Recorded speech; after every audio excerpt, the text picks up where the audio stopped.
గత 5 ఏళ్లు దేవస్థానాలను వైసీపీ నేతలు తమ ఎస్టేట్గా మార్చుకున్నారని టీటీడీ ధర్మకర్తల మండలి సభ్యుడు భానుప్రకాష్ రెడ్డి ధ్వజమెత్తారు. అక్రమాలకు పాల్పడిన వారిని రక్షించడానికి వైసీపీ నేతలు, టీటీడీ ఉన్నతాధికారులు ప్రయత్నించారని ఆరోపించారు. అక్రమార్కులతో రాజీ కుదుర్చుకుని కేసులు పెట్టకుండా వదిలేశారన్నారు.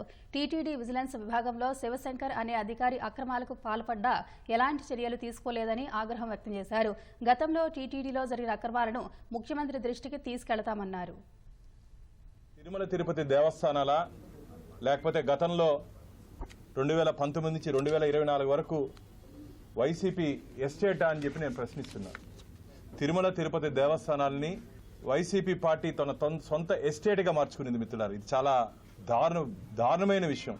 రవి కుమార్ అనే వ్యక్తి పరకామంలో దొంగతనం చేస్తూ పట్టుబడితే నామమాత్రపు సెక్షన్తో నమోదు చేసి లోక్ అదాలత్లో కాంప్రమైజ్ చేసి ప్రాపర్ ప్రొసీజర్ ఫాలో కాకుండా వారి దగ్గర నుంచి స్వామివారి ఆస్తులు రాయించుకున్నా అని చెప్పి గొప్పగా చెప్పుకుంటున్నారే, అసలు మీకు అర్హత ఉందా అని చెప్పి అడుగుతున్నా.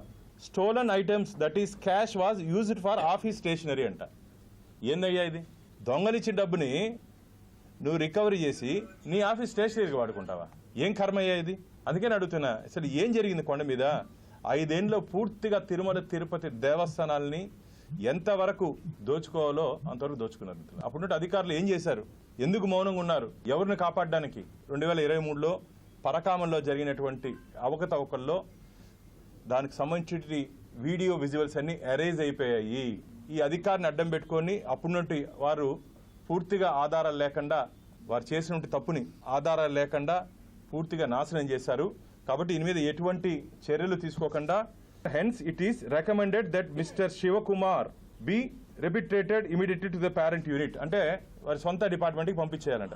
ఏమయ్యా, ఇంత అవినీతి చేస్తే, ఇంత అక్రమాలు చేస్తే ఎఫ్ఐఆర్ ఎందుకు నమోదు చేయలేదు?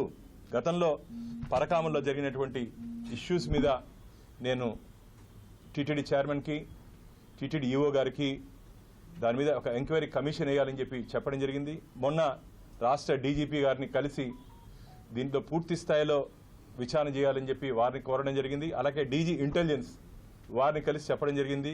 మా ఈఓ గారు దీని మీద ఇప్పటికే స్టేట్ విజిలెన్స్ అండ్ ఎన్ఫోర్స్మెంట్ విచారణ చేసింది కాబట్టి ఆ విచారణ రిపోర్ట్ వచ్చిన తర్వాత ఒక విచారణ జరిగినప్పుడు ప్యారలల్గా ఇంకో విచారణ జరగకూడదని చెప్పి మా ఈఓ గారు చెప్పారు. కానీ విచారణ ఇప్పుడు జరగాల్సిన అవసరం ఉంది.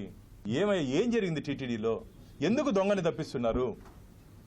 పోలీస్ అధికారి దొంగలను పట్టుకోవాల్సింది పోయి భక్తులు ఇచ్చినటువంటి డబ్బుని వీళ్ళు దొంగలు ఇచ్చేసి వీళ్ళు ఈరోజు హ్యాపీగా ఉద్యోగాలు చేసుకుంటుంటే ఏం జరిగింది టీటీడీలో?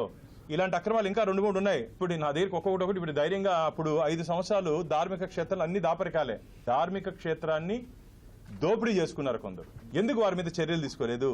ఇలా తూతూ మంత్రంగా వదిలేశారు. ఆ రవికుమార్ విషయంలో అయినా కానీ ఈ విషయంలో అయినా సరే దానికి దీనికి కనెక్షన్ ఉందని చెప్పి నేను భావిస్తున్నా. స్వామివారి ఖజానా కొల్లగొట్టిన వారిని ఎవరిని వదిలే ప్రసక్తే లేదు. ప్రతి పైసా తిరిగి స్వామివారి ఖజానాకి చేరాలని చెప్పే మేము ఈరోజు ఈ విషయాల్ని భక్తుల ముందు పెడుతున్నాం.